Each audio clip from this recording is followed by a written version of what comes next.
and welcome to the CNBC Africa special broadcast of AMBC's Blockchain Seminar. I am Lubabalo Mashiqana.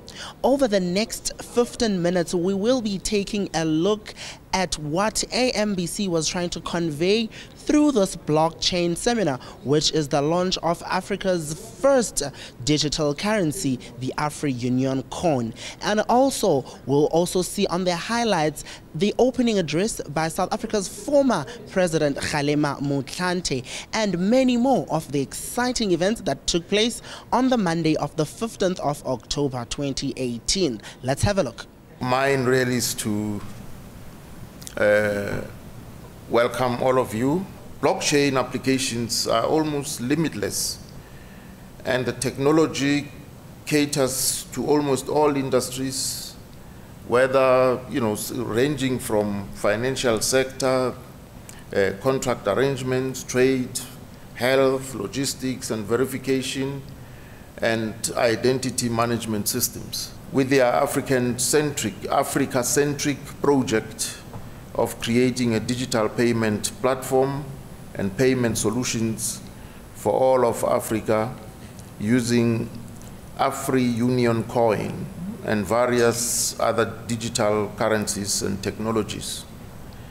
Africa Master Blockchain Company has actively taken the dream of digitizing Africa and is making it into a reality by taking the opportunity to play a pioneering role of using blockchain technology for Africa.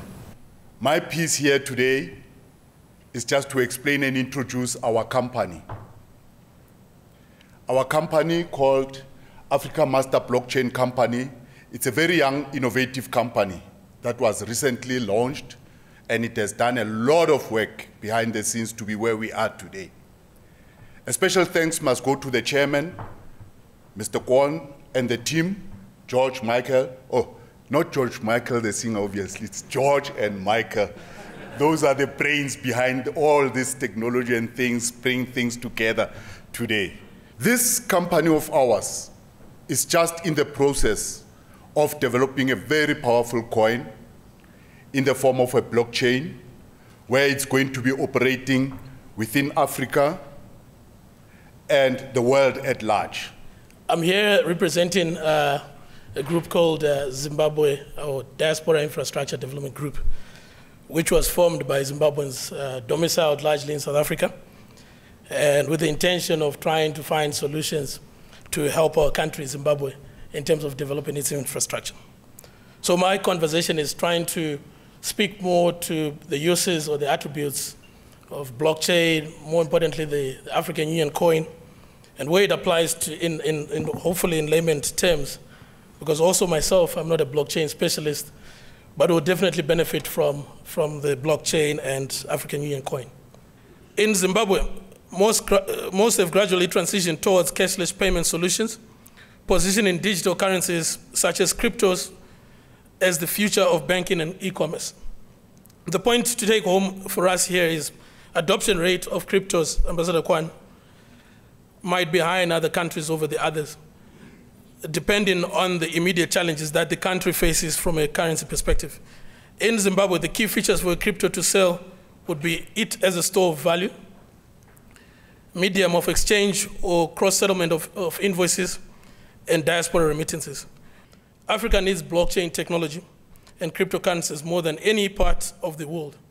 Cryptocurrencies offer all the advantages of traditional currencies with added security and unparalleled accessibility, making them ideally suited for Africa's unbanked population. We're trying to create the digital euro for Africa, to have one common currency to be used across all countries in Africa, as well as to create international accessibility all around the world. Now, this with physical currencies or physical commodities or anything that's physical is very difficult, because you need to move it from location to location. Whereas with digital currencies, it's a completely different story. This will be the main currency. This will be, as I earlier said, the digital euro for Africa. What this will happen is it will be a fully publicly traded digital asset or digital coin that will be interchangeable for local fiat currencies within countries that there's an exchange and it's trading at, as well as international accessibility. To create that international accessibility, we have partnered with exchange centers like CoinHub and busy negotiating with furthermore exchanges to have international listing. Now, the main purpose for AfriUnion Coin, or AUC, is to actually focus on remittances, is to create the ability for people to transfer money, to be able to pay bills or even make international payments cross-border. Another major aspect that we want to target is to create the potential for investors to come into Africa, to reduce the barriers of entry that are currently seen through banks and the banking and the formal traditional systems. The point of AUC is to create the family that every single country will have. Now, what I'm talking about is then the AfriNational token, which is dubbed ANT.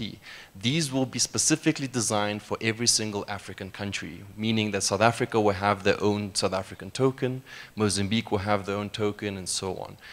These tokens will then be used to do the day-to-day transactions locally within the country itself. Technology is moving forward whether people like it or not, and people have to either adapt or be left behind. So our whole goal is to cooperate with the banking system and keep them relevant in a way to digitize them as much as possible while leaving them the security of doing what they know best. Now, our actual plan is to start off in South Africa, then expand out into the rest of SADC, and thereafter hopefully go quicker and quicker into the rest of Africa, while simultaneously having more accessibility internationally through having more and more listings. Now, this is all fine and dandy. So we've got the ANT, we've got the AUC, we've got the infrastructure, but again, without an ecosystem, meaning our partners, retail partners, government, banks, any other person accepting these types of payments or forms of payments, then it doesn't exist. So the ecosystem is just as important as the technology going behind the actual project, behind the coins, the tokens, and all these things. This ecosystem will then involve major players like the retailers, the telecoms, the government institutions. This, in a nutshell, is pretty much our first step program. We're going to launch the currency, we're going to have the tokens and create the payment system, starting off with a partner and ecosystems, and then grow beyond that. We want to expand beyond that. Blockchain, as has been mentioned by my colleagues and presenters today, is limitless. Now, each country itself will have a local exchange center that will handle the transactions locally, but these would be the major, if you would say, reserve exchanges, if you would. This will control all the security, it will control all the different interactions and prevent price manipulations or market manipulations. So what we want to do is work together with government, not just in South Africa, but in the different regions throughout Africa, to create a framework or a set of guidelines on how to create safe usability of digital currencies, how to create a secure environment where Ponzi schemes and things like that don't happen. So that's one of our goals, is to create that framework. We want to regulate the industry to a point where it doesn't stifle it, but it nurtures it. And it makes it grow, and it develops it further. So 60% of our total quantity, which is 6 billion coins, by the way, is up for sale and is being offered to individuals, key investors, supporters, and so on.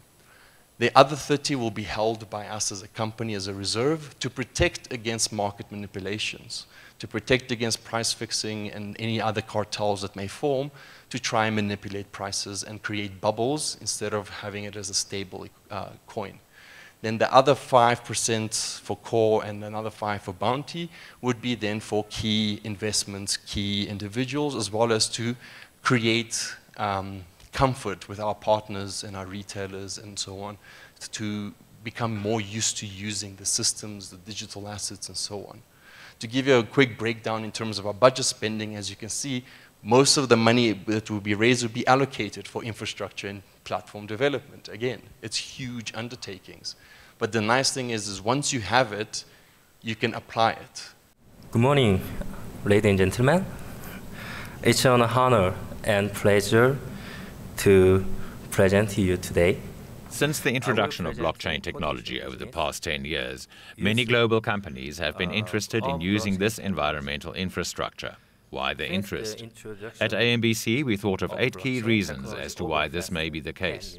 Cost. Many businesses like the ease that comes from online payments, but the fees can really cut into profits. Digital currency eliminates the financial institution as the middleman, removing transaction fees. Improved customer service. As digital currency grows more popular, more customers will be searching for ways to spend their money. Innovation. Experts often talk about the adoption curve that comes with any new technology. Blockchain is at the start of that curve. A large portion of consumers still aren't sure what it is, let alone how it matters to them.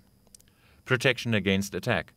There's no guarantee that any technology won't fall victim to an attack. However, blockchain offers safety not found in traditional payment systems. Transparency. Every blockchain transfer goes through a central ledger, which documents data that is publicly visible to anyone who accesses it. Globalization. Although digital currency still has quite a bit of progress to make, in time it could easily take over the international payment world. This would eliminate lag time that comes with international transactions. Record keeping. Once an item has been added to the ledger, it cannot be changed. Not only are entries on the ledger unchangeable, they are also time-stamped. And finally, data security. Blockchain technology stands to change the way businesses secure their infrastructures, keeping data safe from hackers. This goes beyond the financial transactions they send and receive, extending to the way they store and transfer customer information. Thank you for listening. Thank you. And that is where we leave it for tonight's special. Be sure to keep watching CNBC Africa. We are first in business worldwide.